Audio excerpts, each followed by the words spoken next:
And welcome back. We are WEBD6201, that's client-side scripting in the winter 2022 semester at Durham. And it's week 1, part 2 of our broadcast and recording and session together.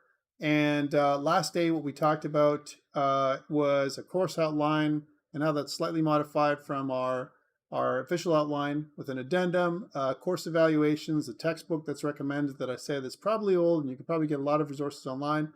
I also talked a little bit about video and lab report requirements. We'll talk more about that today, and how to partner for labs, which is going to happen next week when we have more people finalized in this class. We also did a few things for tool setup. We did Visual Studio Code, Git, and we also did a little bit of GitHub setup. We're going to do more of that today. And we set up Node.js. And so today, what are we doing? We're going to do progressive enhancement first, and then we're going to hit Git and GitHub overview, just to make sure everyone's on the same page. And we'll do an interactive demo that ties everything together, shows you your lab report, and puts everything up on GitHub. Whew, lots of work. Like I said, very little time, so let's get going. All right, so we last day, we kind of said that we're doing an intro to JavaScript syntax. We're going to do more JavaScript syntax next week, but and we started installing stuff. We installed Visual Studio Code, like we said. We installed Git for Windows. Again, most of you use Windows. Some of you who didn't have, who've never used GitHub before or never had an account, signed up. Thank you. And we've also set up some tools for Node.js. Notice that the version of Node.js that we installed is like way ahead of this one from last year. This is only from last year, and it was 13. Now we're at 17. That's how fast things move on the web in terms of development. And now we're going to talk about something called progressive enhancement, just as a foundation for how we're going to go through our course over the next, several weeks. All right. So what is progressive enhancement? Well, let's think about this. For the most part, what we have is we have content, and like the saying goes, content is king. When we want to go and look at something, the content for us is the most important part of our website, really, at the end of the day. But what if it's served up to us in a terrible way? We don't want to go back to that website anymore. And so what we do is we build, successful web developers build on the content base that they get. That means the images and the body content that they get, they build around it. And what they start is with the structure. So we kind of use a layered approach to do web design and development. And we use this idea of the structure layer, the presentation layer, and the behavior layer. The structure layer, by the way, the PowerPoint is for your reference. If I need to skip something, it's because I'm going to talk about it in a more succinct fashion than reading the PowerPoint slides. I don't like reading the PowerPoint slides. It's a waste of your time, my time. But the structure layer, the way we work is that really what it is HTML, which is hypertext markup language. It takes the content and wraps it with some code so that we can connect to it, right?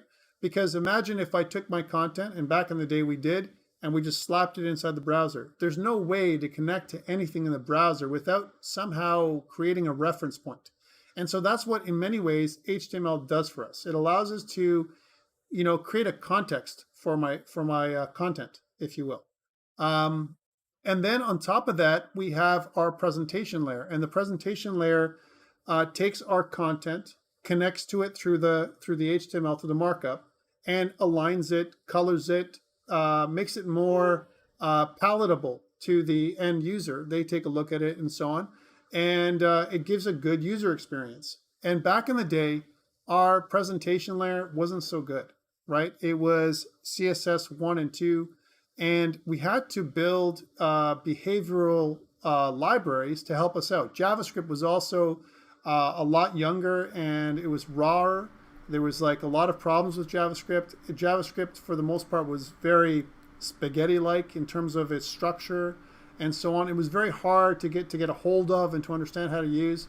And so jQuery was born to help us out with some really cool functionality that we just didn't have at the time.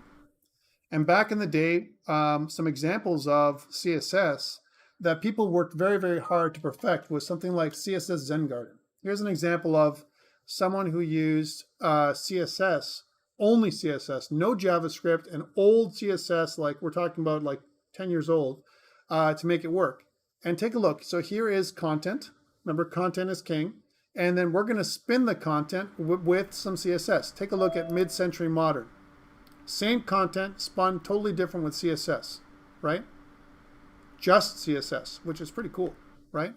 And you can see that there are other styles that you can attach to as well. Here's garments, right? So CSS Zen Garden garments, which is another style, another method. Steel,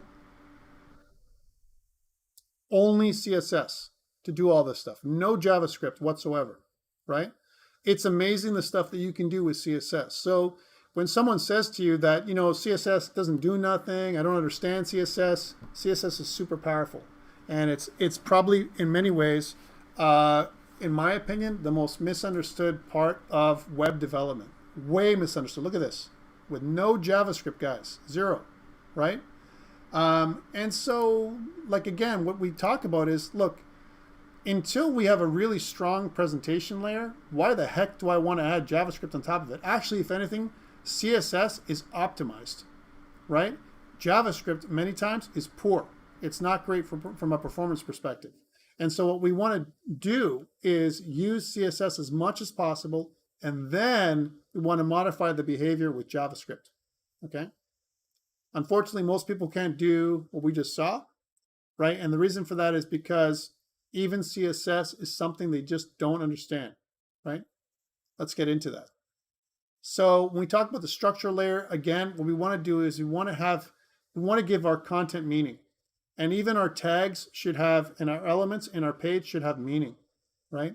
And in the past, in HTML4 and in earlier versions of HTML, our tags are something that look like this, div tags, right?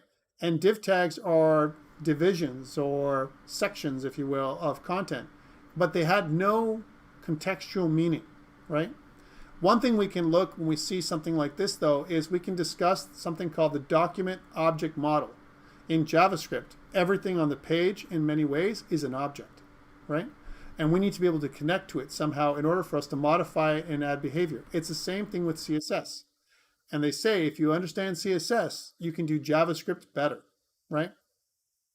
So let's do some annotations here to talk about what the document object model is and how we can see it in different ways. Imagine if everything in our document is a box, right? So the first line, which is doc type HTML, is just a directive that basically tells the browser how to handle everything that's inside of the document, right? So it says, hey, this is HTML5. That's what it says. And then we can look at the high level of the HTML element itself. The HTML element, remember, elements are made up of tags and content. There's an opening tag, HTML, and a closing tag, HTML. And the two and the content make up the element. The HTML element is made up of all this stuff.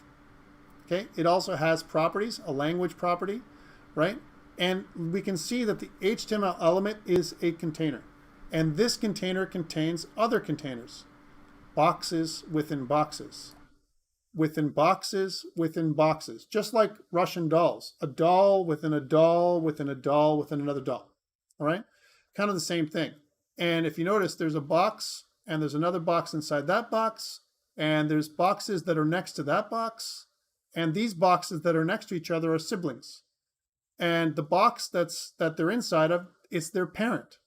And this box is a child of the HTML box, and so on. So we have this parent-child relationship, and we have sibling relationships. And we also have nodes, because that's what these things are called, nodes that also have content inside of them. Again, boxes within boxes. Why do we care about this box example?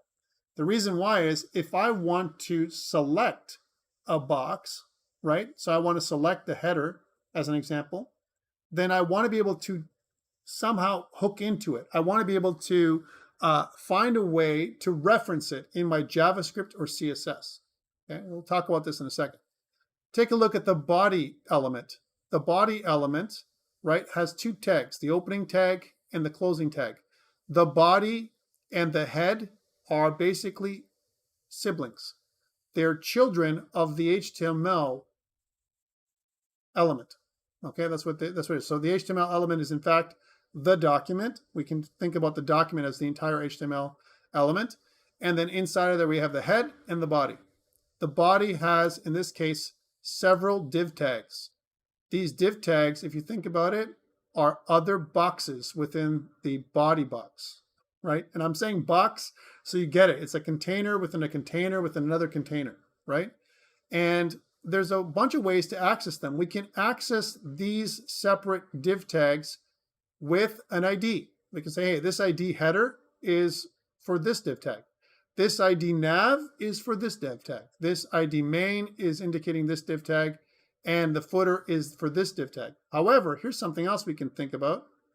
I can enumerate each one of these div tags with the for loop. I can say something like, for each div tag or div element inside of my body, do something, right? Because there are 4 different siblings. They're all div tags. And a lot of times when we use our CSS, we say something like this: for every div element, do this. That's what our CSS looks like. So the document object model then, right, it kind of looks at each of these nodes or containers as objects. And each object has sub-objects a lot of times, right? Here's the sub-object for the unordered list.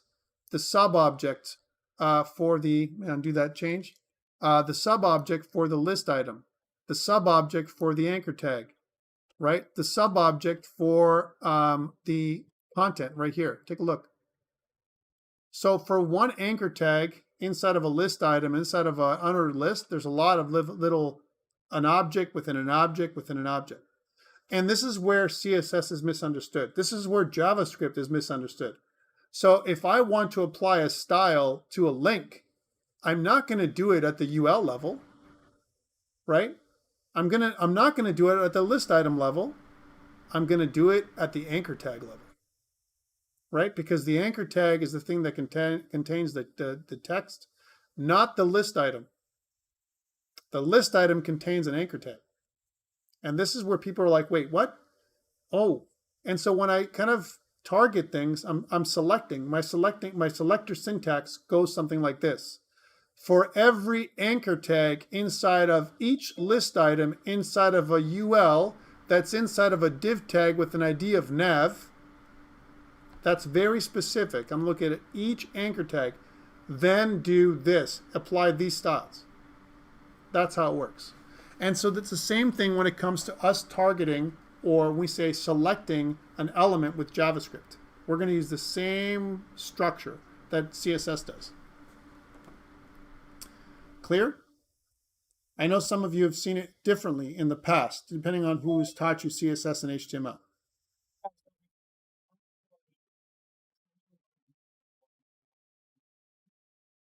In many ways, what we want, it is essentially it is, but the way I want you to think about it is, we should only one ID for every element, okay? For each element. So each element should have a separate ID. It should not be the same, okay? If you're gonna share a class, that's when we use class. When we share a connector for all elements, if we want to have a class of styles, then we can apply that class to multiple elements.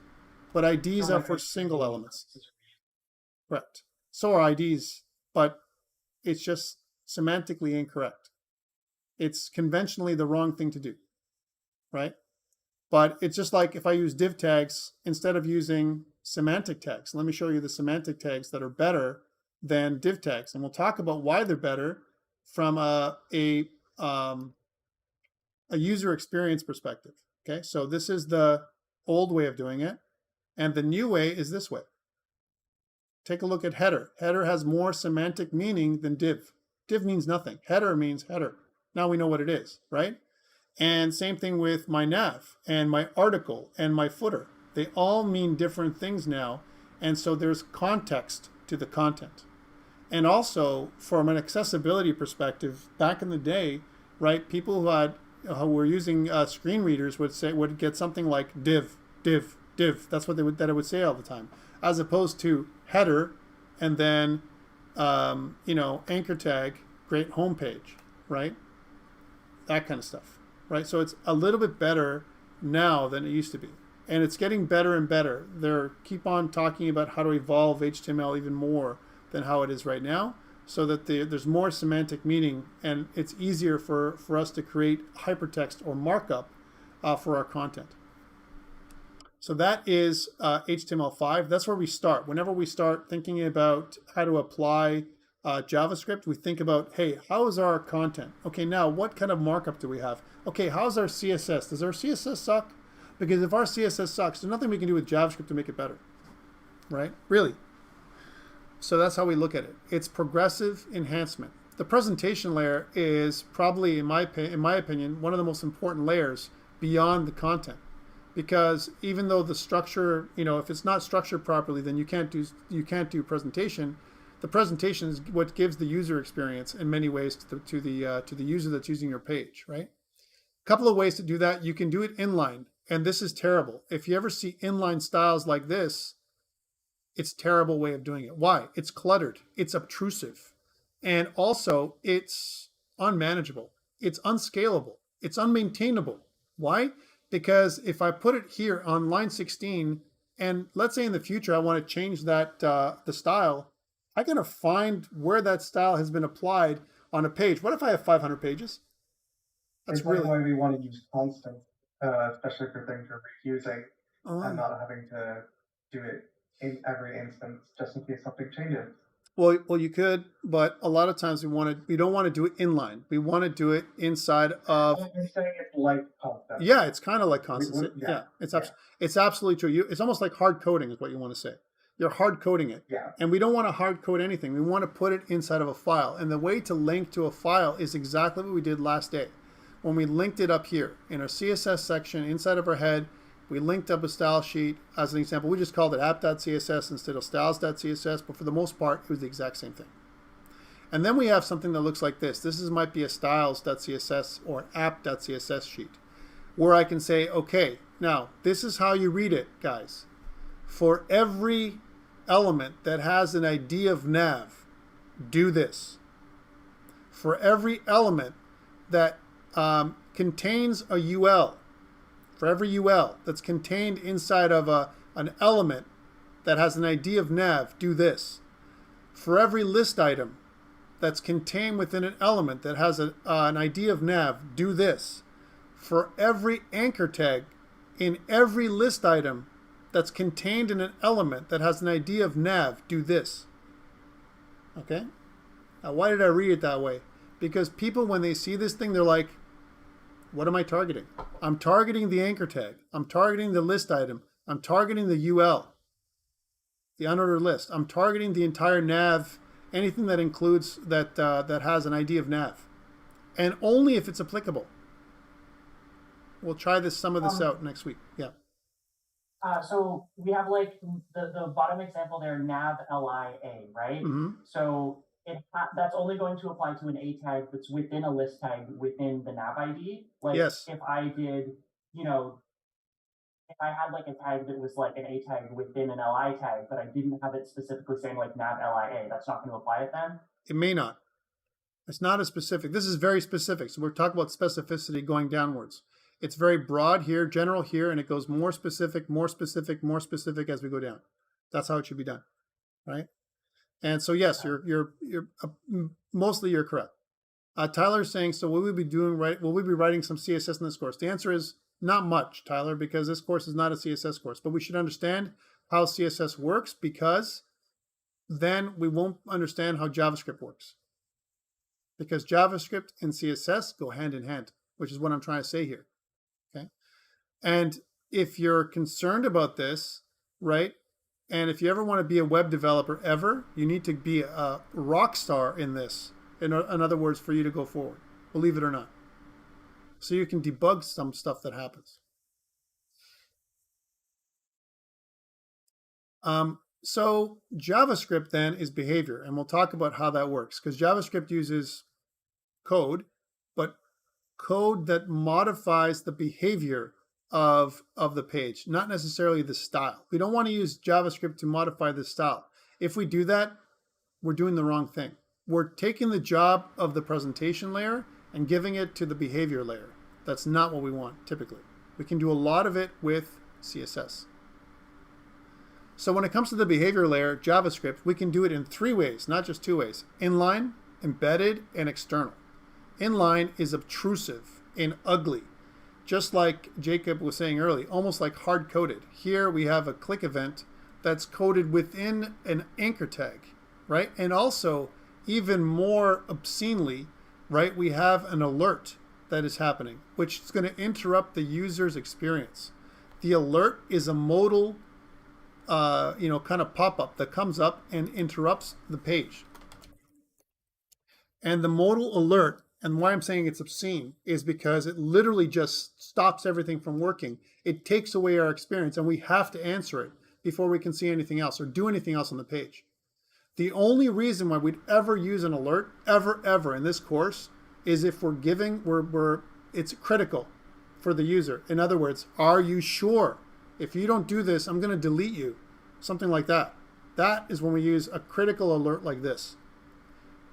Okay, so please, if you ever see people using alerts for debugging, you know that is not something I approve of whatsoever. There's some very strong opinions I'm going to give you in this course, and we're starting today. Okay, and I'm telling you these opinions not because I want to be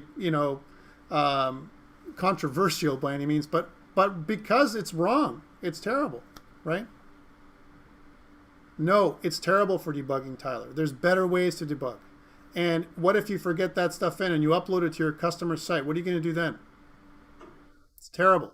You'll look terrible. Your company looks terrible. It's not a good thing. Don't do it, man. Don't do it. I'm telling you, it's not a good practice whatsoever. Please never do it. Not in this course, right? Next, let's go to the inline. So that's inline JavaScript. Obtrusive, ugly, and it's using stuff we never want to see, right? How about embedded JavaScript? This is one step better, but still very, very bad. Why? We're going to repeat ourselves here. Imagine if I use a script tag to embed a function in a page, unmaintainable. That means that this page is the only page that has this function, right? And furthermore, it has a very ugly thing that's being done here as well, an old way of doing things, the var. Oh, we don't want to ever use var in this course either. So I'm just going to go here and just be exactly what I'm telling you. Please never, ever use the var keyword in our course, ever. You'll lose marks. I guarantee you, right? Because var has issues. var has been replaced with let and const. And those are the 2 things we're going to use in this course. So in other words, if I go here and let's replace it with the right stuff. We're going to use let here instead, right? Let is the proper thing to use. And the reason why let is better than var is because var hoists. So Zoe's asking, is JavaScript explicitly typed? No. It's implicitly typed, but JavaScript is also loosely typed, which means that as soon as toner's low, as soon as you declare something, right, like this, you can declare some other way. You can assign whatever you want to this elem identifier, and it can be whatever you want, which is terrible. However, let, which is really cool, it stops you from hoisting. What hoisting does is if I was to use a var, right, it takes the declaration of the element and pushes it up to the top. This pushing an element up to the top doesn't just work for this, it also works for for loops. So imagine using a for loop with a var inside of it, and you think that it's going to live and die inside of the code block. It doesn't. It causes problems. So please, for whatever reason, this is a broken part of JavaScript that used to be part of the original version of JavaScript, and I'm saying broken because it was made to be flexible. So flexible that it was terrible in some ways, and bug-ridden. Right? So we don't use var typically in new modern development. We avoid it like the plague. Please do it. Avoid it. Use let or const, right? And also, one other thing I got to talk about is this. If I didn't even use a var or a let in normal JavaScript, it would let me do this. This is okay. Without even a declaration statement. Again, please don't allow this. And we'll stop this with a use strict. directive going forward. All right, so why is this bad? It's bad for a number of reasons. We're using var, right? But the worst thing is it's embedded into the HTML document. That means that it's unmaintainable. It's unscalable, right? Imagine if I had 50 documents like this. I'd have to go through each one and either remove or change something. I'm teaching you not to do it. That's what I'm trying to say. I'm pointing out where it's bad, Tyler. This is bad, bad, bad. It's not telling you to do bad stuff. All right, so at the end of the day, what I'm saying to you is this is a bad thing, but let's go on to what's good. Okay, so we're going to talk about what bad is, and so we can do what's better. Okay. So yeah, so what we want to do is something that like we showed before, which is, hey, I want to have a script tag instead. This is unobtrusive. It's more scalable and maintainable. And what we want to do is have a separate file to do the JavaScript for us. Why? Because this allows us to reuse our code from one file to the other, and it kind of supports the dry principle, which is do not repeat yourself. As developers, we don't want to repeat ourselves as much as possible. All right, so that is really why we do the things we do and why we do them. The benefits of progressive enhancement are, like we said, performance, scalability, and maintainability. Okay. Questions around progressive enhancement and why we want to use it. The biggest challenge is when we talk about CSS and HTML and people don't get it. And then they try and learn JavaScript and they're like, well, I don't get it, how it works. Well, if you don't get CSS, then you won't get JavaScript because they're related. If I'm going to use JavaScript for DOM manipulation, which is what we're going to do in the first part of this course, right? You need to understand how we can manipulate the DOM, the document object model, with CSS first, because we do it all the time, right? All right, let's talk about Git and GitHub. So when we discuss Git and GitHub, it kind of looks like this, a picture that kind of looks like this, right?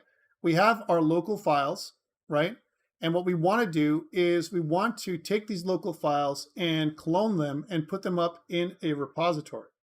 Why do we want to do this? Why do we want to use Git and GitHub at all? Well, there's the top 3 reasons why we want to use Git and GitHub. Number 1, backup. Number 2, version control, which is a way of tracking our files, changes to our files. And number 3, collaboration or teamwork. We want to share our files with the world, okay? And the way we start off, the commands we're going to learn today are git init. And git init, what it does is initialize the hidden Git folder, right? And that .git folder is going to hold all of our versioning and everything else. And then we're going to do git add dot, which is going to add everything to something called the staging area. And the staging area is an area where we're going to mark all the files that we want to add into our snapshot. And what's going to happen is we're going to make a commit. When we do a commit, I want you to think about this as a snapshot of the status or the state of our current files, right? We're going to mark that startup or snapshot. -m is the friendly message that we're going to add in. So -m for message, and then what is the message? Initial commit. So when we first open a repository, we're going to do it like this. Now, Tyler, your comments are, doesn't GitHub's downloadable app do the same thing? Sure it does. But we're going to learn how to do it from scratch because the downloadable app does whatever. If you want to use the downloadable app, do what you want to do. I'm going to show you how to do it by hand so that you understand the back end and how it works. And it's much faster and more efficient in many ways. So those are the 3 commands that you start off with. And then that just does this piece. In order for us to commit or connect to a remote on the cloud, what we want to do is create something called a remote. The remote is a connection that's stateless that only activates when we need it. If I want to upload something to the remote, I need to push it, right? So I'm going to do a git push, and it's going to go to the remote. But we need to know what that remote is. So when we set up a repository for the first time, we get some steering directions from GitHub. And those steering instructions are going to be git remote add origin and whatever the path to the remote is. And normally it's going to be something like this.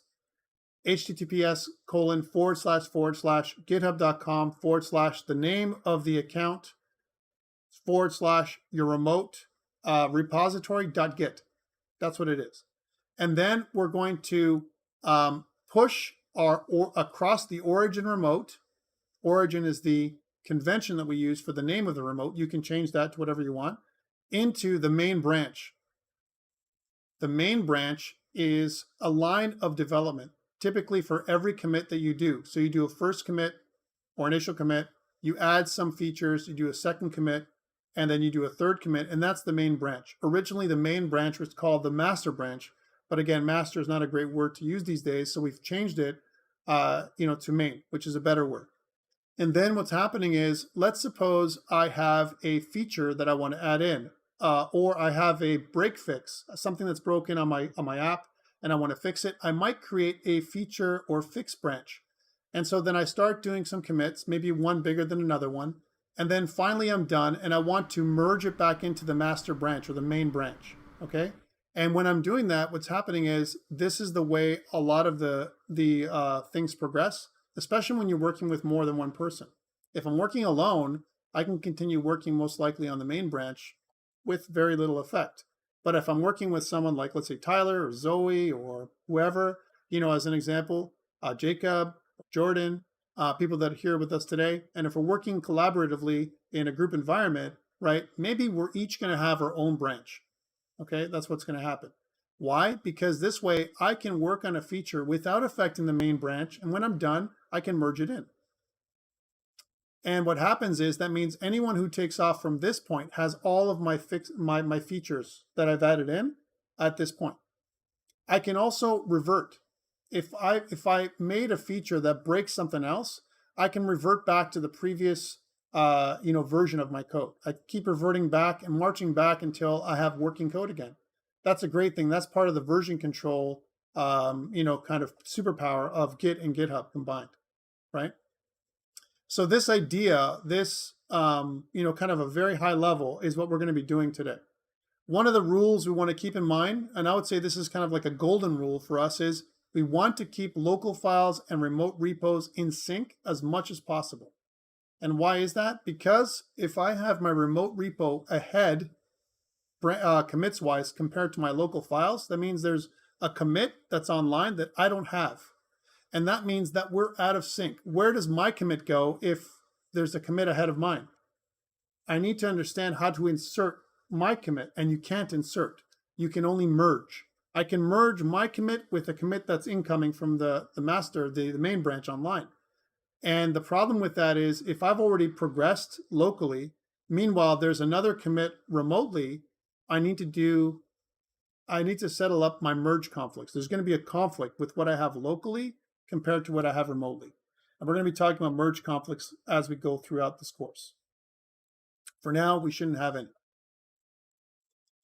All right, let's do it. Let's do this stuff. Git init, git add dot, git commit. For this course, we're going to be using a command line. So what I'm going to do first is talk about my folder structure like we did last time. So if I go to my desktop, I have Durham, and inside there I have WEBD6201, and I have this right here, which was section 4, and you guys are section 1, right? And in section 1, I'm just going to rename section 1 to what you would probably call it. You'd probably call it something like WEBD6201 in the winter 2022 semester and ICES, right?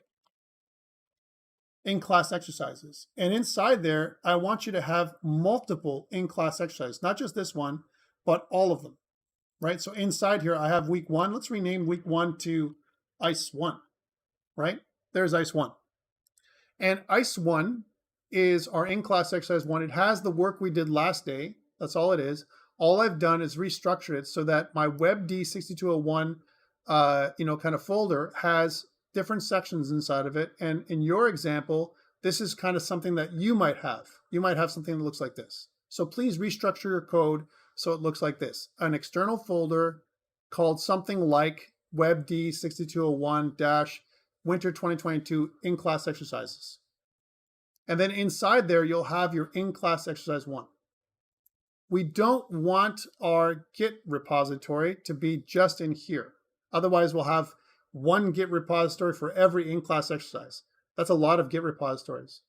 And what I've asked you guys to do today for your in-class exercise is if you actually go up on your activities, right, and you go to assignments and you go into in-class exercise 1 and you look at that assignment, it tells you what you need. It says that I want you to create a private repo.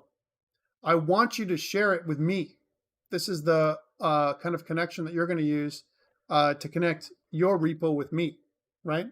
Because I want you to collaborate only with me and no one else, right, for this course, right? Unless you're doing a lab. If you're doing a lab, that means you and your partner are going to collaborate together with me, okay? And then you're going to submit a GitHub link of your work from class, your completed lab report, and I've attached a lab report that we can use for, to kind of talk about how to do stuff. So what I'm asking for you guys to do is the following. The lab report looks like this, right? It says, hey, what are we working on? We're working on in-class exercise 1. And I've gone ahead and marked off what I think is going to happen for you guys today. You're going to highlight the thing that you've done for me. What have you accomplished in each one of these features or tasks or criteria? So example, for version control, my expectation is that you'll create a private, appropriately named repo with multiple commits. Now we're going to do this here too. And I find that it's also a checklist. It's also a checklist. Please refrain from yelling into the class. All right, it's not required. Okay. So again, it's a checklist for you guys where you go through and you go, okay, so I see version control. I created a private appropriately named repo with multiple commits. Okay, cool. I'm highlighting that. And that's worth 0.5% of your final grade for today, right?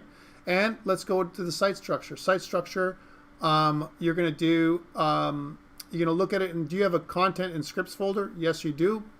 You've done your job so far. You followed along with me and you have this. If you didn't attend class, you may not have this, right? You may have something else. It's not correct, the stuff I've asked you to do, right? Your code structure. When you follow along today, I'm going to give you some code that I want you to put into your HTML files. What if you didn't quite make it work or it's not structured correctly? Maybe it's not going to be this that you're going to highlight. So you can unhighlight this altogether, no color, and highlight this one, right? This is the level of achievement that you've put together for today, all right, potentially. Personally, I think it's going to be all 100%, but that's only because it's very simple. And at the end, this is worth 2% of your final grade. And the instructions are, please highlight the achievement level for each feature, task, or subtask, and you're going to show this thing on your little YouTube video that you're going to make at the end. The YouTube video is really super small, 1 to 5 minutes, probably closer to 1 minute to get it done. And I'll talk about how to do that in a second. So nothing too crazy, okay? So let's go back to this then. If that's what I'm looking for in terms of, kind of your requirement for in-class exercise, let's do it. I'll show you exactly how to do all of it. So no panic, please. All right, so first of all, we start off with this, which is our content. And what I want to start off is taking not the in-class exercise folder that we did last day, but rather a containing folder like this one, which is all of your ICEs, something that you're going to put all of your in-class exercise inside of, this thing. And I want to pull up Visual Studio Code, and I want to grab your WEBD6201, the containing folder, and drag that in. You're going to see a different structure than last time. You're going to see WEBD6201 as a folder, and then inside that, there's going to be another folder. That's what I want you to look at right now. What I want to do, first of all, are you with me? Do you have this, an external folder that's going to contain all of your in-class exercise? Yes or no? If we have that containing folder, which I do, but it's under a different name, like I called mine lessons, doesn't matter. Will it be messed up if I change the name of the folder? No, it won't be messed up. You can change the name to whatever you want. It's not dependent. So if you want to change to in-class exercise 1 or week 1 or keep it as lessons, it's up to you. But typically what we're going to do is 1 in-class exercise per week, and it could be based on the previous one or not. All right, so again, check mark if you have a structure like this. I have 1 check mark. Anyone else? A couple of them. Jacob is good. David. Zoe, thank you. How about Tyler? Tyler, are you okay?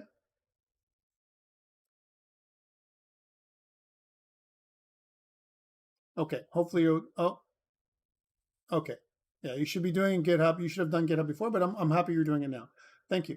All right, so let's clear all that feedback. And what we opened was, all we did was we created a folder structure, like I said. So our folder was an external folder like this, WEBD6201, Winter 2022 in-class exercises. And inside there, we put this thing that we did last day, okay? If you don't have the thing from last day, you're gonna have to follow along and do the video from the previous video and this video to get to catch up, okay? I can't redo what we did last day. All right, so what we're gonna do now is, now that we have this folder, what we wanna do is use the commands. So I'm gonna pull up my terminal now. So hopefully your terminal is working, right? And what I wanna do here is I wanna do the first command, which is git init. Let's do that together. Git init. And if we look at our folder structure, notice that inside of WEBD6201 on the operating system side, we have this hidden .git folder. And if you can't see this, it's because in your in your file explorer, you have to go to your View tab and go into check off hidden items and file name extensions. If you don't do this, then what's going to end up happening is that you will never see any hidden folders or extensions like .git. Cool. So now that's the first command, git init. The second one, git add dot. Git add dot means add everything. If we've done git init in the wrong folder, is there a way for us to reverse that and then put it into the right folder? Delete your .git hidden folder. That's the way to do it. Go to your operating system, delete the .git hidden folder, and then do it again. There isn't another way. It'll actually mess you up if you try. So just delete the hidden .git folder. All right, next, once we do git add dot and git init, git add dot adds everything to the staging area. Remember, that's what it does. The next command is git commit. Git commit. Commit is a snapshot, minus M for message, and we're going to say initial commit. Initial commit is a convention. You can use initial commit or first commit. And what this does is says, hey, let's take an initial snapshot, the baseline for my file structure. And let's press enter. And it really shows us this. It says, okay, I've added my app.css that's inside the content folder inside of ICE1, and the app.js, which is inside my scripts folder inside of ICE1, and the index.html, which is inside of ICE1. I've added those to the commit. Okay, good. We're good locally, but I want to connect remotely. And in order for me to connect remotely, we need a Git repository that we make on our own. Let me do that for you manually myself. So up online for you and for all of us, I have a Git repository that I use for Durham College called Durham Programmer. So github.com/Durham Programmer. That's my account. Notice I have section 3 and section 4 already up. Okay. I'm going to put your section up here now. So I'm going to go new. Now yours may look different than mine because I'm sharing each section. You're sharing your in-class exercise. So you only need to do up to here, right? I'm sharing multiple ones because each section is going to have their own examples. Okay. So I'm going to click new. Again, I'm in GitHub. I'm going to click a new repository. And then where it says Durham, for your account name is going to be here. I'm going to put in the name of my repository. So it's going to be WEBD6201 and then into Winter 2022. And it's going to be in-class exercises for section 1. And now notice that by default, my repository is going to be private. I'm going to leave it like that for now, and then I'll change it back to public so I can show you both ways. Let's do the private thing first. So this is what you would do. Enter. It's going to give you now steering instructions on how to connect things up online. By the way, if you had a problem here at this step, and it says, I don't know who you are. Can you tell me who you are? There's an extra step that you need to take in order for you to cancel any errors that you're getting by just doing these 3 commands. And that is, you need to identify your global username. So you have to kind of do a git config username, which is are these 3 commands right here. I'm just going to put these inside of the chat to fix you. So you go on your operating system or in your terminal first and say you want to set your global username as well as your email address. If you don't do that, you'll get errors inside of your terminal. It'll give you some weird error that says, I don't know who you are, identify yourself, because you've never done this before, chances are. If you have done it, or you've done it for other courses, and you already have a credential manager running, it doesn't matter. You won't get that error. Is there a command to see what it's currently set to? Because I didn't get those errors, but I haven't used it in a little while, so I want to see what mine are. I believe it's git config. And I think you can -- global to see it. There's a way of getting it. So yeah, you can look it up, Zoe, but it's, like I said, it's probably something like git config -- global. No, it's probably something else. If you want to view your global configuration, it's saved with your username and email. And usually it's like, for me, it'd probably be like my Tsiliopoulos@hotmail.com. That's my email address, and my name is tom.tsiliopoulos, right? So that's what it's going to be for you. For you, it's going to be something else. But you need to put that in there, because if you don't, then what's going to happen is you'll have those errors. You'll have that error here that comes up. All right, so once you've configured yourself, now you're ready for the next step, which is let's use those steering instructions from online. I want to grab these last 3 lines of code here where it says or push an existing repository from the command line.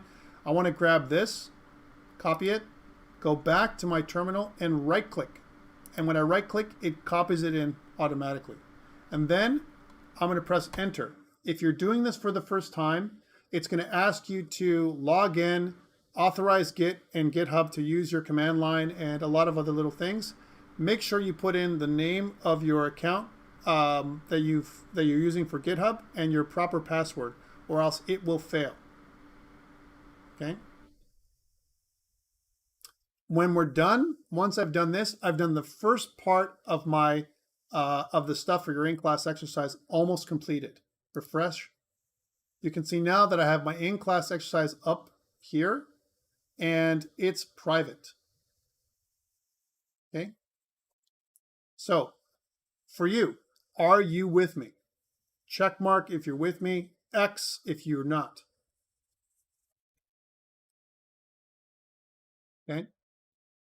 Tyler's behind. Satya, what are you going through that's causing you to have a problem? And Arbin, what are you having problems with? Lines, git remote, git branch, is it same for everyone in the class?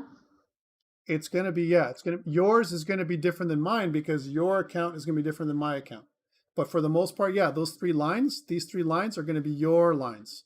So in other words, your remote is going to be git remote add origin, and it's going to be github.com/ whatever your account name is there, followed by whatever you put in for your repository.git.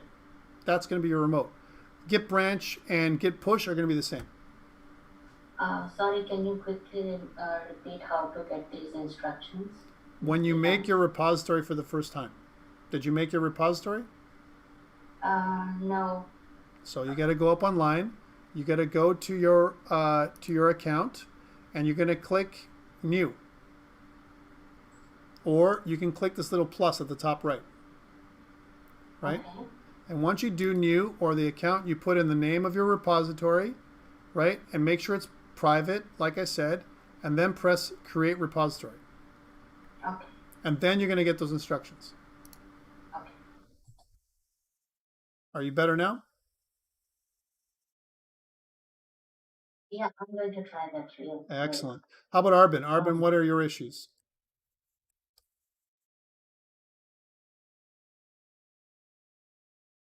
Arbin, are you there? Okay, great. Thank you.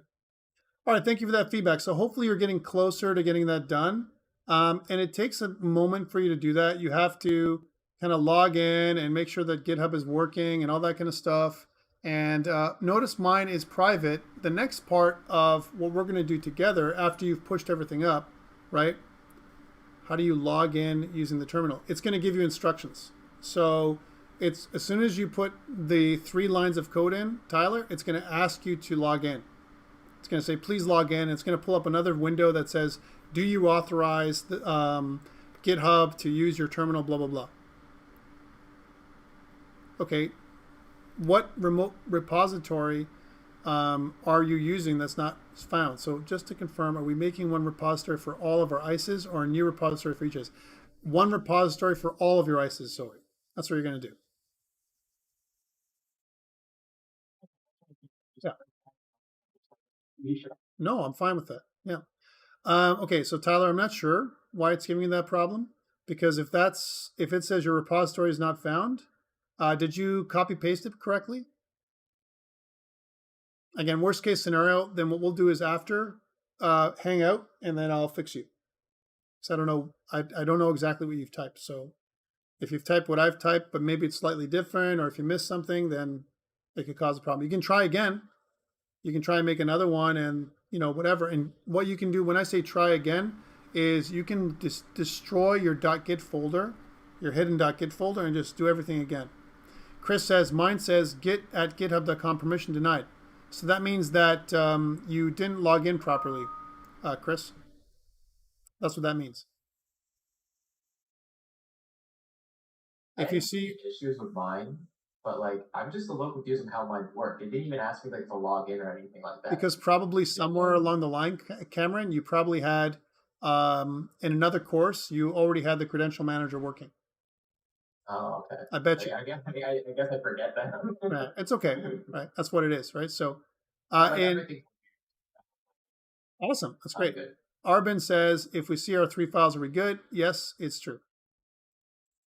Yeah, that could be the case, Tyler. It could be that you're in the wrong account. Thank you, Satya. I'm glad you're up to date. Okay, let's move on, guys. See only one file, one commit. Okay, one commit is okay because that's all we've done, right? But if it's only one file, that means you've put your folder is incorrect.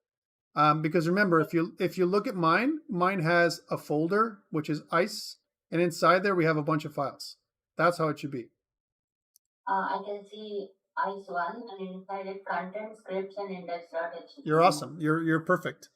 Okay, let's move on. Let's get you guys to share your stuff with me. So the next step is in your repository, go to settings.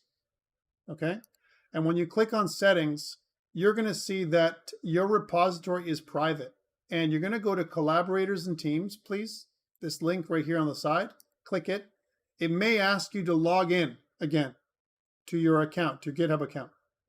And then down here where it says add people, you're going to click this link and you're going to add me. And the link that you're going to put in here is tsiopoulos@hotmail.com. Please make sure it's this one. Don't just type my last name.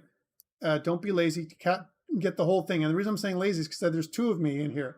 One of them that I use for business and this one. And if you send it to the other one, I won't get it. Here's the link. I put this in the chat for you guys. This is where you want to connect to me. Please use this link. And if you can hear the sound, I'm getting emails from all of you, which is awesome. All right, that means you're following instructions. Thank you for that. And so what this is going to do is it's going to send me an email, right? And you're going to do the same thing with your lab partner starting next week. You're going to collaborate with them. One of you is going to be the GitHub owner, and the other person is going to collaborate with you, right? Both people are going to be required to do your own commits, okay? So now that I've done that and you've added me, right, I'm going to show you how, just in case, what if you made a public repository by accident and I've asked you to make a private repository? You made a mistake. How do you fix it? Well, you're going to go into where it says private repository, manage. Yours will say public if you made it wrong. And you're going to go to change visibility. Now, you don't have to do this if it's private already. Just please watch. Don't change anything. For me, it's already private, but let's suppose mine wasn't. Then what I can do is I can go to change visibility. I'll copy the name of my account and my repository, paste it in here, and make sure it says private and put I understand change repository visibility. For me, though, I want to make it public. So I'm going to go in there and change to public so you guys can see my repository. So worst case scenario today, you can compare your code with my code just in case something is different or it doesn't work exactly like how it appears on my screen. You can always download my repository and check it out. All right, so that's why you say understand, change repository visibility. When I do this, my repository becomes public. And now you should be able to see this. I'm going to share this with you on DC Connect. So I'm going to go to content, and I'm going to go to week 1. And underneath there, you're going to see that there's an in-class exercise. I'm going to add in a little link, and I'm going to say something like example GitHub repo for in-class exercise 1. So this is an example for you. It's a reference just in case you have an issue. You can always go back there and take a look at mine and then make sure that mine matches with yours. That's really important to do. Okay? Hopefully that makes sense. So we're not quite done yet. I want to demonstrate what it's like if you're working with a partner. And let's say someone else adds in a README file. All right, so let's suppose that online you have a partner and they want to add a file or whatever. They add a README file to your repo. Let's do it online. I'll do it. You don't have to do this. If you want to follow along, you can. What this is going to do is going to be we're going to break one of the rules. We're going to put ourselves out of sync. Okay, let's do that. So again, I make a README file. I'm going to make a description. I'm going to say repo for WEBD6201 in the winter 2022 semester at Durham College, right? For all in-class exercises for section 1. All right. Again, not perfect English, but who cares? Commit new file. And what you're going to see is a brand new README file that looks nice. But now I'm in trouble because I've violated this rule, which is we want to keep local files and remote repos in sync as much as possible. Right? Why? Because now what's happened is remotely, our files, we have 2 commits remotely, but I only have 1 commit locally. I want to get into sync. And if I go back into my Visual Studio Code, you're going to see that there is a little source control option I have on the left. I want you to download and install a couple of more extensions. If I type in Git, I have 3 extensions that I recommend. Git History, Git Lens, and Git Graph. Those 3. Git Graph is really cool because it gives us a graphical view of our repository commits as well as anything else that's going online, right? So very, very cool thing. So please download and install these extensions.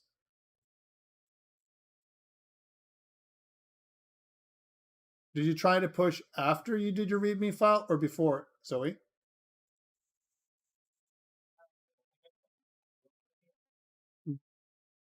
Hold on. Let's do the README file and let's get that README file now, right? So where it is if my README file is online, right, as an example, I need to pull before I push. So what I can do is if I look at this one, which is source control, I can actually look at my graph view. And my graph view sees that locally I have an initial commit, right? But I can also go up to the top right corner here and I can go fetch from remotes. And what it's showing is that online, remotely, I have a README file that's incoming. I have a commit ahead. Notice that they're not in sync, right? One locally is behind the other one, okay? Remotely. So what I can do is I can do a pull. So I can do a git pull. And when I do so, then now you can see that they're both in sync again. This is my commit, and this is my remote. My remote branch as well as my local branch are together.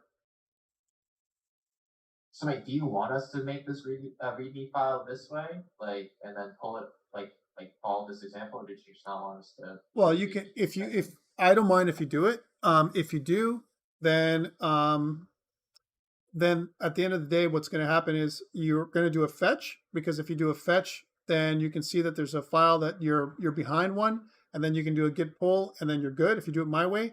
Or if you don't have a README file yet, you can add a new README file locally and push it afterwards. Okay, but if you follow my example, then you're going to do the things in the exact same way. If this doesn't look this way, like Zoe's saying, the way to make it look this way is if you click on this little link for source control and then you click this little graph, right? It'll pull up this graph and it'll show you this window. That's an extension. And then I'm getting it saying unable to load commits. There's no commits in this repository. That means you haven't. And when I look at GitHub, there's nothing there. Like, you haven't. It's still giving me the. Yeah, you haven't pushed anything yet, right? Until you push something. Yeah. Okay. All right. So on your repository, right? Up on your repository, it's blank.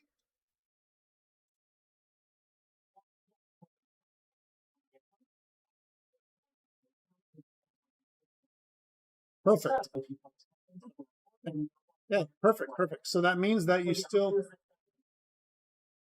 you have to finish what you're doing locally. So you haven't finished everything locally. So take those last three options, those last three lines of code. Like in other words, yeah. So that means if I go to, let me show you one more time, just to get you up to speed here, Zoe. So if I go to, no problem. If I go to new, right, and if I make a new repository, you're going to get some steering instructions, like 3 lines of code. Take those 3 lines of code and enter them into Visual Studio Code by right-clicking, and then press enter, and it's going to push everything up. And then you'll. So those exact lines you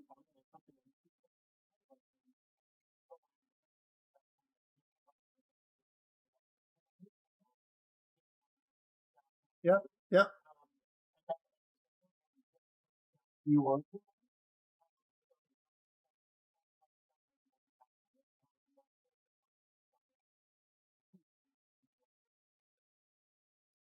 Source ref name doesn't match. What does it say? Sorry, that last command.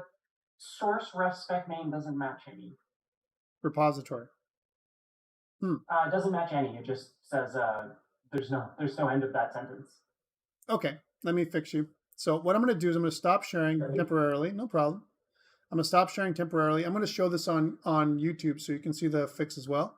Can you share your screen for me? Now, make sure there's nothing on the screen because I'm going to share you on YouTube in a second. So make sure there's nothing on the screen that is going to be. Yeah, no worries. Okay. I'm just turning off my notifications on Discord. No, perfect. And then once you share your screen, I'll fix you, and I'll show everybody how to fix themselves. All right, this way. For streaming on, wait, is my mic still on? Yep. Yeah, okay. For streaming on here, is it going to show both screens or just the one that I choose? Whatever screen you choose. So you're able to share your screen. All you can do is to share the screen that you want. We'll go from there.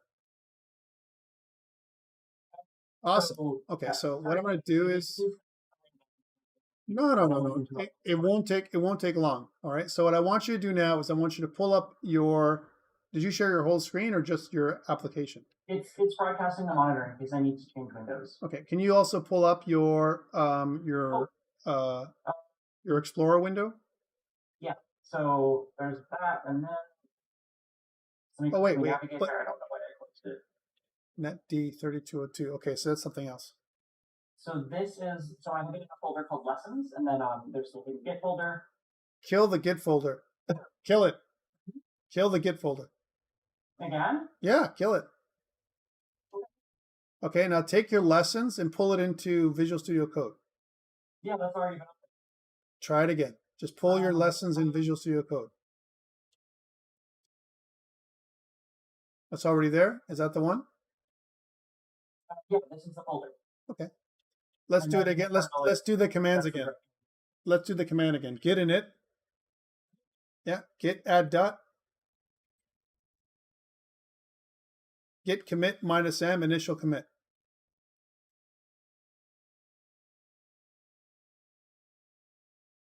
Now go up to onto GitHub and grab those steering instructions. Steering instructions are gone. Well, where's your repo? Go on to Zoe Olive Straw. Go there. Yeah. No. Got the URL to the repo copy. No. That's not how you do it. Go to Zoe Olive Straw. Click there. No, not one back. One over. Yeah, there you are. Click there. Make a new repo, please, with the plus button on the top right corner. New repository. Yeah, because you don't have one right now, right? For this one, you don't have one yet. Well, I did have one, but I guess we're remaking it anyways. Did you delete it, or is it there? Still there. Hey, show it to me.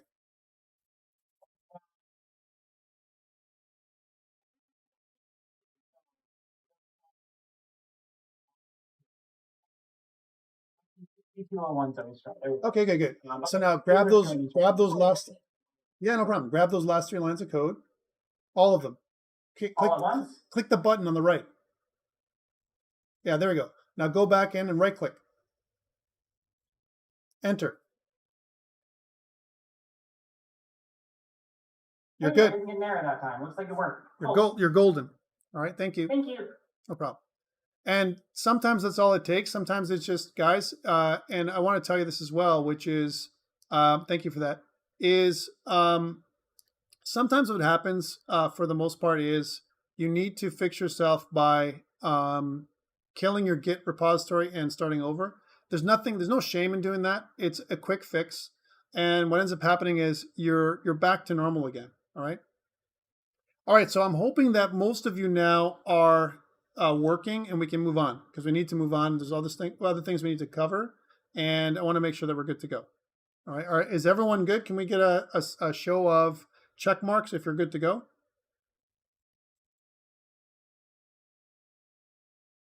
Excellent. I'm looking at 9 and 10 people. That's more than half. Thank you for that, guys. I'm moving on then. All right, so cool. So now that we have this, and this is cool, I've got my ICE, but I don't want to work from here, guys. This is a one-time setup deal that I was talking about before, okay?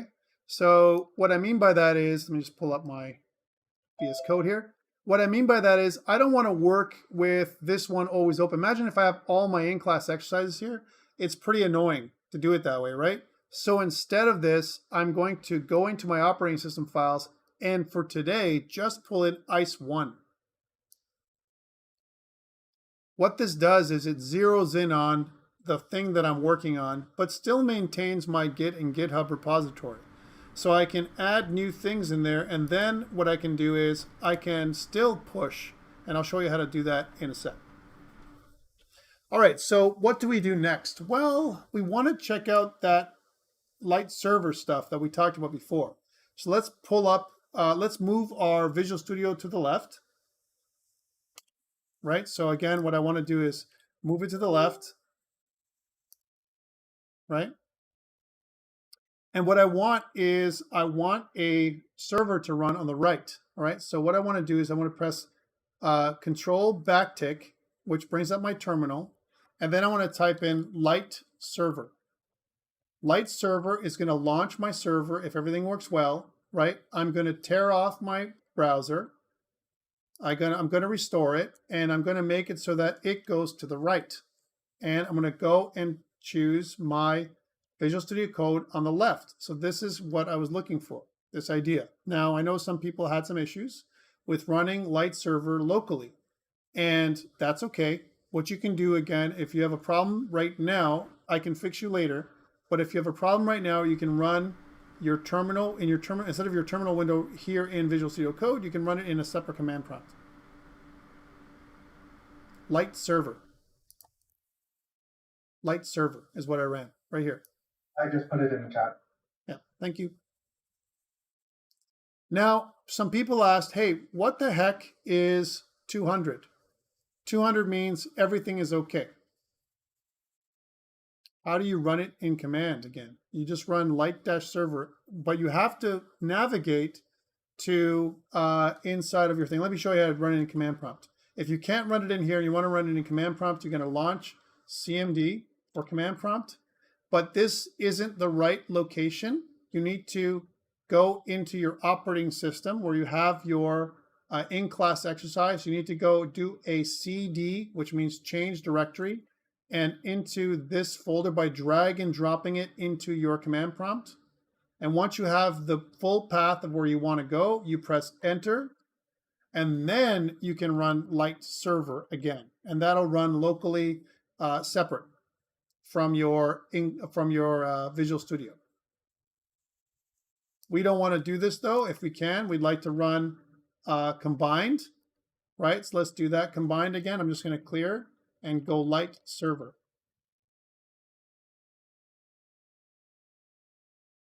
All right, control backtick definitely kind of toggles the terminal on and off. Okay. Are you good? Are you with me? Can you do this in some way, whether it's a separate command prompt or whether you have a, you're doing it inside of your Visual Studio Code? I know I'm going slow here, guys, but I need to do this because otherwise I'm going to go ahead and you're going to be like, I don't get it. I don't know how he did that, right? All right, so one person seems to have an issue, and that is Satya. Satya, is that the same issue that you had before? Yes, sir. But can you? But can you run it in? Can you run it in a separate command prompt? Both ways, it's not working. Okay, you and I are going to get together afterwards, and I'm going to fix you. Okay, Sure. No problem. All right, so for now, what I want you to do, because you can still do this, is just go into your operating system files and go into in-class exercise 1 and just double-click on index.html. You'll still get this. You'll just need to refresh. That's the only thing. That's the only difference. Okay. Okay, so there is a way we can still move on, but it's not going to be as nice. Tyler asked, does Apache work? Actually, please don't use Apache, because we're going to continue working with light server. And can Apache work? Yes. Would I recommend it? Absolutely not. It'll clash with Node, right? So don't do it for now. You'll get used to it and then you'll be disappointed later. All right. You just have to download it. Well, if you stick around, Tyler, I'll fix it for you. Okay. All right, so let's move on. So now we're running so that we have both things running at the same time. I have a couple things here. I have my script files, and notice if I change my script files on the right-hand side, I have this browser. Remember I talked about looking at the command line? How do I do it? I right-click anywhere on Chrome. I'm using Chrome, by the way. I'm not using Firefox. Definitely not IE ever again, or a Microsoft Edge. I don't use Microsoft Edge for this course. It's just Chrome. We're going to stick with one browser. I'm going to click Inspect, and at the bottom, you see that my little thing comes at the bottom, my little console window, right? But maybe yours is situated here, right? If it's situated here, you can just go to your ellipses and just put it to the left if you want, or below. I like mine below because a lot of times my content is wider than it is tall. Okay, so that's why I put it this way. And notice where I can look at elements in the page by hovering over, so I can kind of right click and I can go inspect on a particular element. Oops, that's not what I wanted. I mean, I can say right click and inspect on a particular element, right? So it'll kind of drag me right there. If I hover over the elements here, it actually can show me what it is.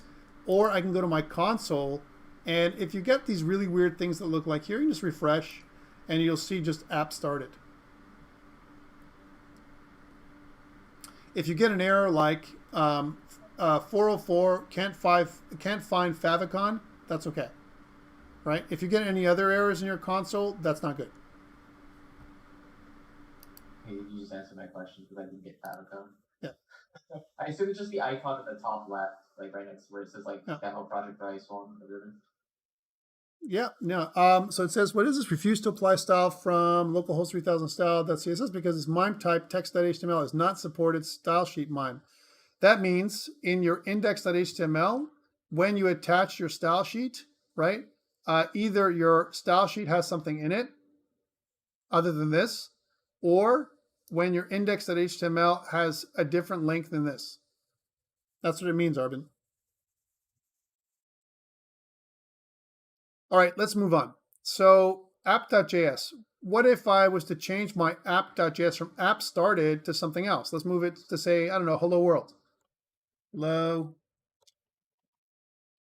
world, right? And if I press save, automatically it updates down here. So not only does it change my HTML content, but also this. Why? Because it watches, Light Server watches for any changes. Changes to CSS, changes to app.js, changes to index.html. That's what it does, okay? Let's change it back.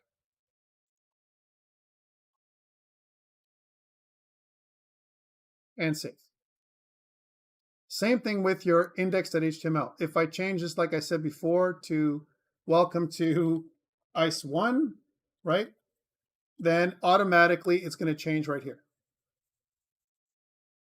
Now, what we want to do is we don't want to do, you asked before, Tyler asked before, hey, you know, for this course, are we doing CSS? And the answer is not much.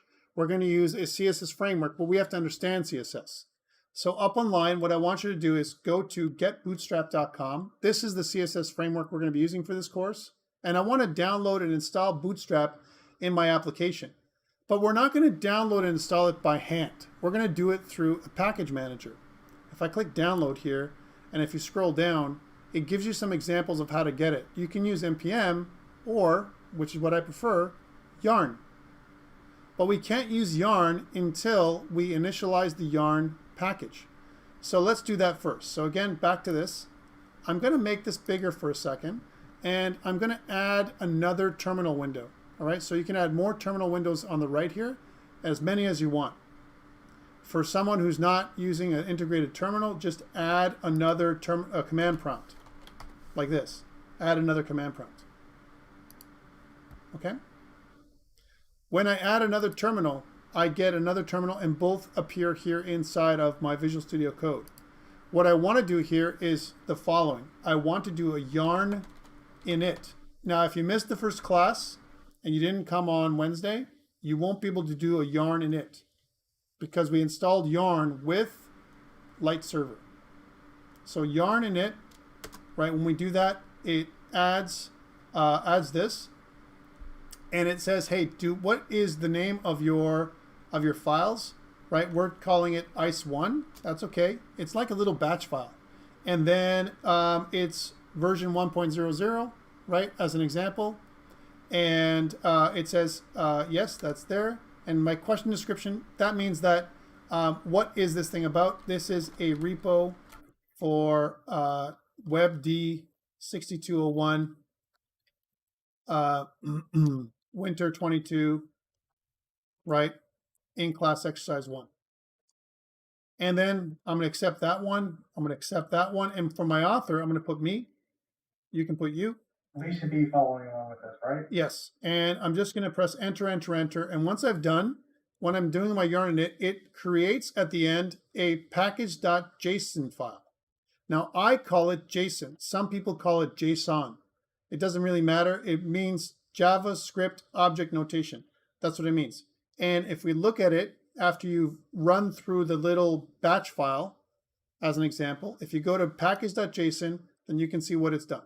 It's created an object. This is the object. And the object is broken down into key value pairs, where each key is a property and each value is the value of the property. So name, ICE1. You can always change this as well. If you don't like ICE1, it doesn't like ICE1. It wants you to put in ICE1, right? Because it likes lowercase, right? In my case, right? You can change it after the fact. You can even create it manually if you want. I'm using yarn init because what this is a manifest for all the packages that we're going to get from the internet.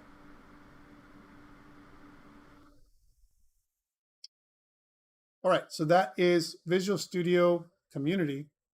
You shouldn't be using Visual Studio Community anyway. All right, so this is pretty cool. So this is your package.json, right? And you need your package.json so that way you can add new packages to your application. Let's do that now. I want to add Bootstrap. And just like it said before, if I was to go to the left, you see that if for me to add Bootstrap, my support, I need to do yarn add Bootstrap. Let's do that. So again, I'm just going to maximize the screen again, right? I'm going to go yarn add Bootstrap. And what it does is it goes out on the web, it grabs Bootstrap, right? It puts it inside of a node modules folder over here, and it adds a list, an entry into your package.json to show what dependencies you have. What it does, dependencies, is actually another object, a sub-object, that includes another key value pair, which is Bootstrap and the version level. But at the bottom, we see that there's a warning that Bootstrap 5.1.3 has an unmet peer dependency with Popper.js core. We need to add this in too in order for Bootstrap to work properly. So how do we do that? Well, it told us the thing we need. Let's add it in. Yarn add. So again, yarn is the command, add is the verb, and whatever comes next is the package at popper.js/core, and then press enter. And then, boom, we have that too. So now we have Bootstrap, we have Popper.js. I need jQuery in order for me to run Bootstrap as well. Let's add that in. Yarn add jQuery. Okay. And finally, what I want to do today is also use a cute little font icon pack called from Font Awesome. And Font Awesome also has this area where it says start for free. And if I scroll down, it says, how do you want to use it? I want to use yarn. And if I scroll down here, it says, you need to do this command, yarn add at font awesome. I'm just going to copy this for you and put it inside of the chat window. So please issue that command at the end. Again, going back to Visual Studio Code, I'm going to right click and I'm going to add that command, yarn add at font awesome free, and press enter. And now your package.json should look like mine. If it looks like mine, check mark. If it doesn't, X, please. Cameron? Yeah, just so I'm not getting any errors when I do the yarn things, but they're not appearing in my package.json file. Like they don't add the dependencies aren't getting added. Yeah, I don't have that either. Okay. Is your package.json file got a circle around it? Is there a circle up here? Yes. Yeah, because that means it's not saved. So just cancel out of it. So X out of it like this, and then just go back to it again. Now does it have it? You said don't save with it? Just like don't save. X and Yeah. Don't save. Yeah. Okay, so just worst case scenario here, I'll give you my package.json file, right? And I'll show you another trick. If I take this whole file and put it into your chat for a second, here it is. Copy that and replace your package.json with mine. Just change my name to your name. And you can change the name of your package if you want from ICE1 to something else. And then in order for you to have all your dependencies work, what you can do after you do that is just do a yarn install. And if you do a yarn install, it'll reinstall all the packages for you. Try that.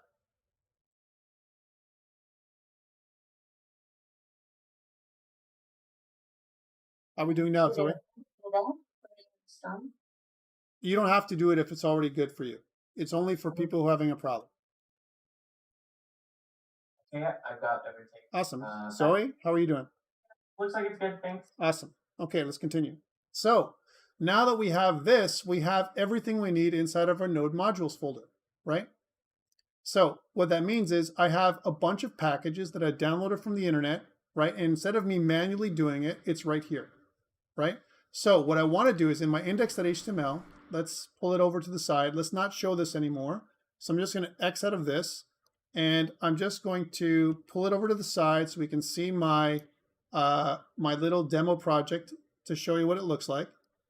And what I want to do now is add some stuff to my index.html and then see how this responds on the right-hand side. Let's add in Bootstrap, which is an awesome front-end CSS framework. Let's do that. So, and a very common one too. I'm going to put in link. I'm going to say /, and it's going to be node modules this time, /bootstrap /dist /css, and then you're going to scroll down until you find bootstrap.min.css. So the whole line looks like this. Don't save yet. Look, you can see that up here it's not saved. It's got that little solid dot. Okay. Next. I'm not getting the autocomplete for Bootstrap. Did you add in the extension that I taught you about, which is the path extension? Yeah. Okay, well here's the line you got to put in if you did everything that I did. Here, take this, and there it is on chat. Take that and put it in. Here's the next one. All right. Is it showing no autofills at all, or just like a folder? It should show you everything. It should show you this whole thing. Node modules, bootstrap, dist, CSS, bootstrap.min.css. The min part, by the way, does it allow you to go through one at a time, or does it show you that? Yeah, like at first for me when I did the autocomplete, first it showed when I started like node modules. It showed just a folder for node modules. Yeah, that's right. That's right. That's right. right. It did bootstrap, then it did this. That's right. That's right. That's exactly how it should work. I'll do it again and I'll do it slower. Right. So now let's do the one for font awesome. Okay. So it's going to be like this: link, and then // Do you get this? That's the first level. And then you choose the folder, node modules. And then it shows you font awesome. And then it shows you font awesome free. And then it is CSS. And then you want to choose all.min.css. So again, min means minified. It's a compressed version of the CSS files to make performance better. And again, Zoe, if you don't have this or somehow you couldn't get it, I'm just going to copy paste it into the chat.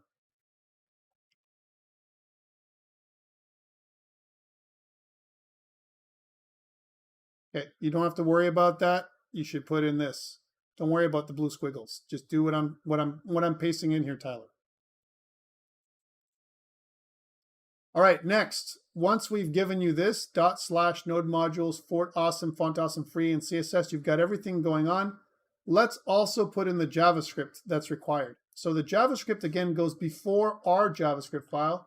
And the first thing you're going to put in is a script, source, right, // node modules / jQuery. That's the first thing you need to put in. And then dist, and then / jQuery.min.js. That's the next one in the scripts area.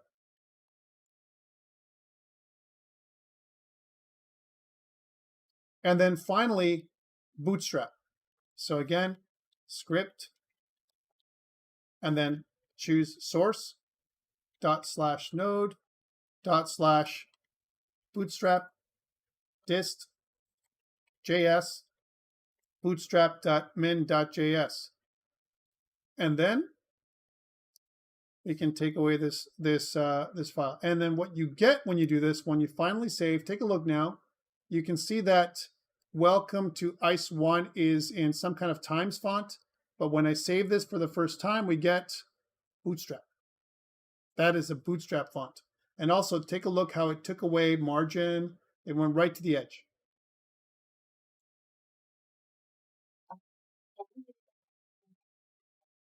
Sure. Let's move this aside a little bit and do one of these. How's that? I was following along for both of the classes, but I don't seem to have a so if you go here, you mean you don't have a jQuery folder in node modules? And if you don't, try and refreshing. Try refreshing. Up here where it says refresh. Because jQuery, if you don't have jQuery, you can just re-download it again, right? You can go into yarn add jQuery, and then it should appear in your package.json file right here. And if it already appears there, you can always do a yarn install, and it'll install it right here.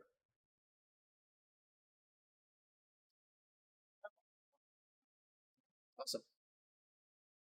All right, so this is when you see font like this, like an Arial type font, right, or a sans serif type font, which is right this right here. then that means that Bootstrap is working. Let's further test Bootstrap, right? And what we're going to do is we're going to add in a div tag. Here's some Emmet for you, so some abbreviation code. So we're going to say div with a class of, that's what dot means, with a class of container, and then press tab. And this div with the class of container is Bootstrap, a Bootstrap class. And what I want to do is I want to make a space, and I'll grab my h1 tag, and I want to use the Alt key followed by my my up arrow, and I'm going to up arrow in so that I can move my h1 tag in there. You can also alternatively cut and paste if you want. But it should look at the end like this. And if I save again, take a look at this now. If I save again, you get this. Okay.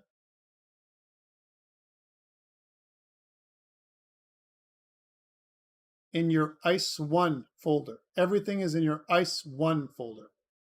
Your ICEs folder is just your container for everything else. So if you did it there, you need to move your package.json inside of your ICE folder, ICE1, and then you need to, then this will all work properly.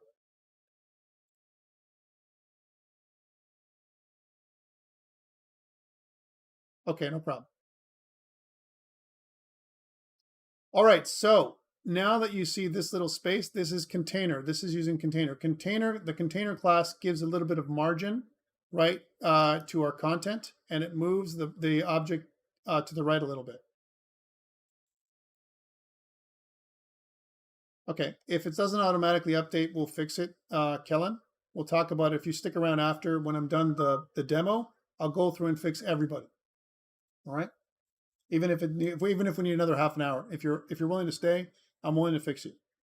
All right, so, or alternatively, you can just watch the video when we're done. All right, cool. So now that we've got this, let's use Font Awesome. Remember, Font Awesome is this really cute font library, right? So I'm going to go to Font Awesome, and I want to use some fonts. I'm going to go click on the hamburger up here, and I'm going to go to icons. And if I type in hello, seriously, right? Then if you scroll down, you're going to see a cat, and you're going to see a toilet paper stash and a bunch of other stuff. I'm going to choose to use a hat wizard, but you can choose any of the icons in here, all right, that are not grayed out. The grayed out ones are pro icons. The ones that are dark like this are available for us for free. So I'm going to use the hat, the wizard hat, right? And when I click onto that, it'll show me a bit of code right here. And I can click onto the code. It'll copy it into my clipboard. And I want to put it inside of my h1 tag here with Control V for paste.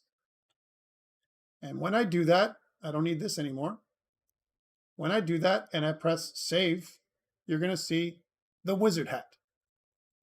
So Font Awesome is really cool because what it does for us is allows us to use great little icons to accent our objects that we have, and without doing any CSS of our own, right? And it's more lightweight than actually using an image. Images are fat and they're very slow. So this is actually using SVG files. And what they do is it's basically really small little files that make sense. Now, if it's a square, that means that chances are you haven't installed things properly, okay? That's what it means. And Zoe, if you stick around, we'll make it work, okay? I'll make it work for you, but just you have to stick around. And I'll explain, there might be something that you missed the way I did it, and that's why yours isn't working. All right, cool. So I've got this little thing here. I've got the wizard hat, and welcome to ICE1. And that's our in-class exercise. Let's put this up on GitHub now. So I'm going to save everything, right? This is cool, right? And what I want to do here is I want to do Control backtick from my integrated terminal, right? And I want to swim up one level. So navigate up one level to the ICEs folder, not the ICE folder, right? So what I want to do is I want to go cd space ... and navigate up one level. And then when I'm up here, I want to do the git commands again. I want to go git add dot, right? Git commit -m, and I want to say something like added bootstrap and font awesome to ICE1, and then press enter. Now there's a lot of stuff to edit in. If I try and swim up to find that command, I might run out of space in my terminal. Just letting you know. Git commit -m, and then in your message, in quotations, you want to add a message that says added bootstrap and font awesome, or some kind of message to in class exercise 1, ICE1. That's all I'm doing. Okay. And then once I have that message, right, so I'll type it into the terminal. It looks like this, into the chat. It's git add dot, git commit -m, added bootstrap and font awesome to ICE1. Okay, that's what I put in. And then after that,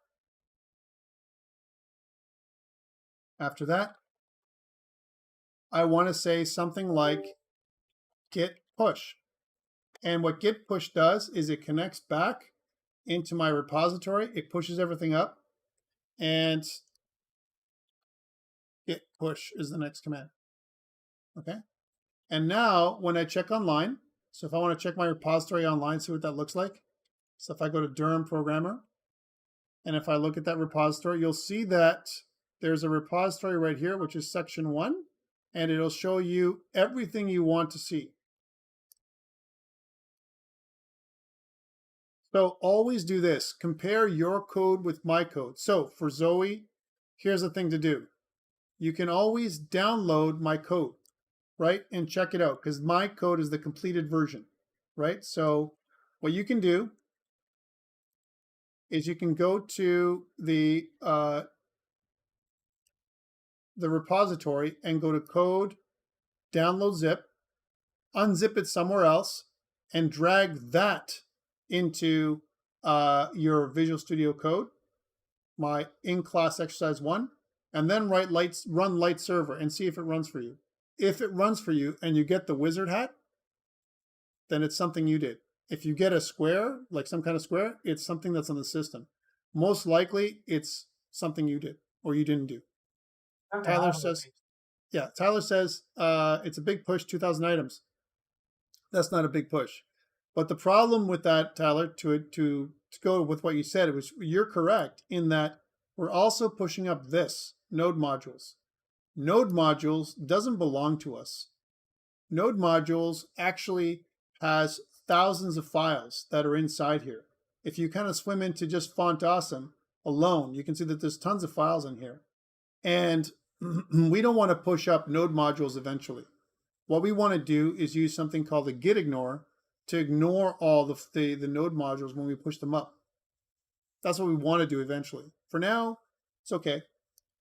We can push them up. Is the reason we're avoiding it so we're not just constantly pushing that every single time? Because like I assume node modules doesn't change like for the most part or anything. No, it won't change. But we're also gonna I will show you what we can do. We also can use node modules when we're gonna share our files on the web. We're gonna use GitHub pages to share our files on the web, and when we do so, we're gonna need to have access to the node modules. So for now, it's okay. All right. Yeah, but eventually what we're going to do is one of our ICEs, we're going to add a git ignore file, and it's going to not push everything up anymore because we need to know how to do that. I think for me, in my case, it was just I picked an icon I have. Yeah. I changed it to the wizard hat and that works. Okay, right. So if it's an icon that's not if it's a pro icon, it won't work. If it's the wizard hat, it'll work because it's not a pro icon. So that's a good point. So in other words, what I meant is use like the filter for free. Okay, but if you just make sure it's yeah, I'm in the same boat. I picked like a cat because I was like, oh, that's cute. But then when I change it to your wizard hat, mine works fine. Awesome. Yeah. So if it's a cat, that means it's not the free icon. It's a pro icon or it's one of your cats or whatever, whichever one you pick. I bet you there's one we can pick that'll work. Like, so if you want to use a cat instead, if we go to fontawesome.com, and if we want to look at that, and if I put in hello, again, that's the keyword I used. And if I use this cat, that cat is not a pro cat, right? So if I want to use this cat, I can just use this one, cat. And if I go back into my code as an example, and let's put the cat at the end, okay? So I'll say that I'm going to do wizard, welcome to Ice 1, and then it's kind of almost a Halloween theme, cat, right? And then save. Why not, right? Just for you, Zoe. And then I picked this one, and it's like, oh, you can use it. There it is. You don't need. Right. So there's the cat. Yeah, like the one that I picked, it wasn't shaded out, so I think I should have access to it. But I don't know. Maybe it's are actual copies of the images stored locally, or is it drawing from some sort of like Unicode library or something? It's drawing from a library, and it's drawing from a library that only allows you to use stuff that if you paid for it. That's why it's Font Awesome free. The Font Awesome free, you can try. It only includes stuff that's locally for you, locally in your machine, that you've downloaded. And unfortunately, that one cat image or whatever any other image you're choosing, unless it's a non-pro image, it won't work. But notice this cat worked.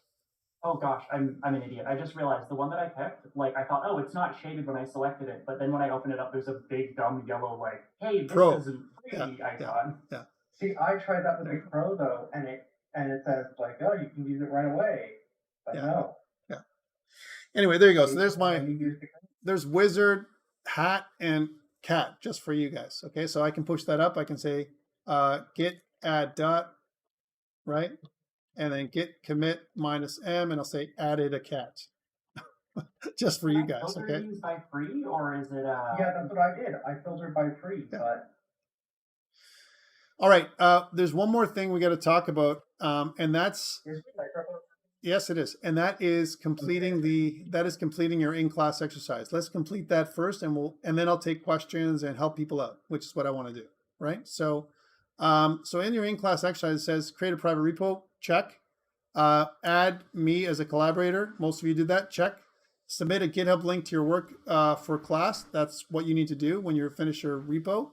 Submit your completed lab report. Oh, okay, what's that? That's this that I talked about before. So that's going through and going, okay, we did version control. Check. We did that. Site structure looks good. You know what? It looks like our cat is turning up. That's what this part is, right? So let us check this one. Chances are. Right, and this is how it should be for you. Check. And okay, my local server is working. For some of you, it's not. We're going to make it work if you stick around. Check. And then you take this file and submit it. Okay, the next part is submit a short video demonstrating your in-class exercise, 1 to 5 minutes. So that is using something like OBS, not OBX, OBS, Outer Banks, OBS, Open Broadcast Software. That's funny. And that's what I recommend. You can use any recording software you want, okay? So in other words, if you think that there's a better recording software or something easier for you, that's fine. I find this is very straightforward. There's a ton of tutorials out there on how to use it, and you and your partner are going to probably need something to record during your lab exercise, so I recommend it, okay? And it's a very short video. What you want to do is something like this. Hi, my name is Tom, and you pull up your lab report and you're like, okay, so here's version control. And then you're going to be ready to show your GitHub repository ahead of time. You're going to queue it up ahead of time. So you're here, and you're going to, so here's my in-class exercise. You can see that my Git repository is private, and I've also included you. Check. Site structure. It looks like my site structure is correct because you can see that I'm using the site structure you recommended, and that's good. Check. All right. And then you're going to go to the next one. You're going to say, and my code structure is working as intended. Let's take a look at that. So you're going to see your index.html, which looks like this. That's exactly what we did in class, Tom. And here it is. And also my app.js, Tom. You can see that we left it the same way. Check. And finally, my local server is running with browser sync. And you demonstrate that and check. Thanks, Tom. Bye. That's it. Thanks, Tom. Bye. Yeah, that's it. Yeah, like just like that. Like I don't even care. Thanks, Tom. Bye. And then like literally, if you can do that within a minute, cool. That's all I need you guys to do, I right? think So just do one more push for GitHub. What's the sequence of commands you use to make a new push? git add dot, git commit -m, and whatever the in quotations, whatever the commit message. Right. Awesome. Thanks, Jacob. And then git push. Yeah. And Tyler, yeah, you need to make a video. It's practice for you, and you should know how to do it anyway because it's easier than doing screenshots because then you'll need a bunch of screenshots, too many later on. So I figured a video would just be a little easier. And you need to know how to do a video anyway because you're going to do it with your lab partner.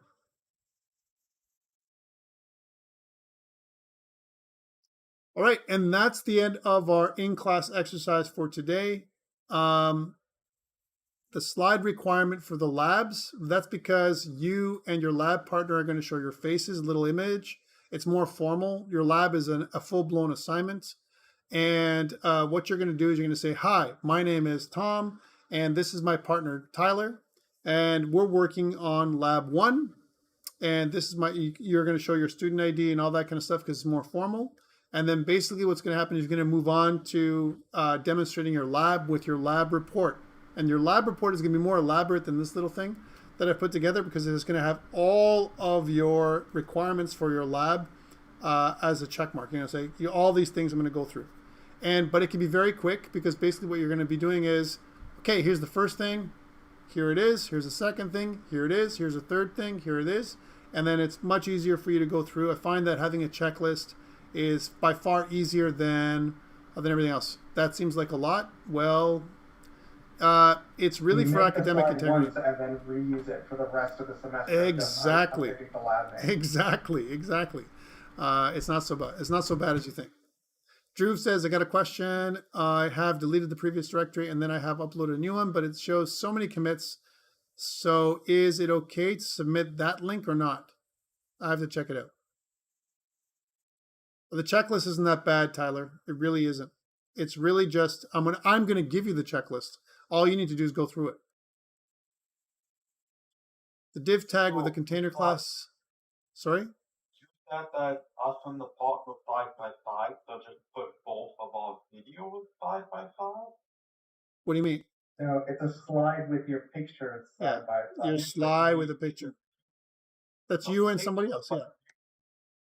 But not for your in-class exercise. In-class exercise requires nothing. It just requires a short video with, I don't need you to see your face. I just need to see your desktop and the stuff you're demonstrating. And I should be able to hear your voice, and that's it. All right.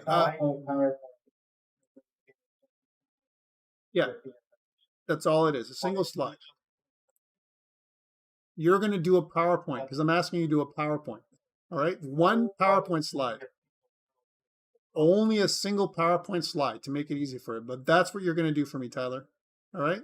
Can't we just put it in MS Word? No, it's going to be a PowerPoint slide. That's what I'm asking you to do. If you do the other way around, you just lose marks. But what does the PowerPoint help accomplish? Maybe you and I can talk about it offline. Right now, I'm answering questions, and then I'm going to stop my recording online. So the div tag, sorry, I got some questions to answer here before I stop recording. The div tag with the container class didn't move my context over. Do I have to fix that? Well, because if it didn't work, Jordan, that means your bootstrap isn't working properly, right? Arbin says, are we making a PowerPoint for ISIS? No, you're not. Matt says, all I'm getting on my local host is cannot get. That's because you probably have a folder within a folder, and you're not targeting the right index.html file. So for people who are having issues, I will stick around. And then Tyler, if you want to stick around for a discussion, I can do that. Otherwise, it's just a simple PowerPoint slide. That's what I'm asking for.